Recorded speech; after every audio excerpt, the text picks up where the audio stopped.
পরিচালক রায়হান রাফি এবং নায়িকা তমা মির্জার মধ্যে সম্পর্ক রয়েছে, এটি অনেকেই জানেন। যদিও তারা কখনো এ বিষয়ে মুখ খুলেননি। কখনো বউ, কখনো বান্ধবী কিংবা কখনো বন্ধু হিসেবে তারা একে অন্যকে পরিচয় দিতেন।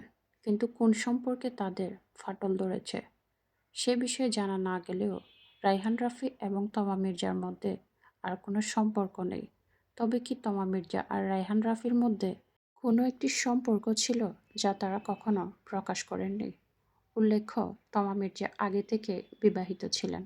সেই সম্পর্ক ভেঙে যাওয়ার পরে রায়হান রাফির সাথে প্রেমের গুঞ্জন উঠে তমা মির্জার। যদিও সেটি তারা কখনোই প্রকাশ করেননি, তবে প্রায় সময় তাদের দেখা যেত একসঙ্গে। এমনকি দেশের বাইরে তমা মির্জা এবং রায়হান রাফি প্রায় ঘুরে বেড়াতেন এবং সেই ছবি প্রায় তমা মির্জা তার ফেসবুক ওয়ালে শেয়ার করতেন। যার কারণে অনেকেই ভেবে নিতেন তমা মির্জা এবং রায়হান রাফির মধ্যে চলছে প্রেম এবং তারা হয়তো খুব শীঘ্রই বিয়ে করতে যাচ্ছেন, অথবা গোপনে হয়তো তারা বিয়েও সেরে ফেলেছেন।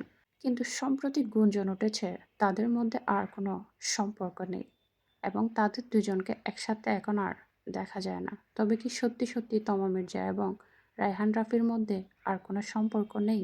যদিও সেলিব্রিটিদের সম্পর্ক গড়তে এবং ভাঙতে বেশি সময় লাগে না।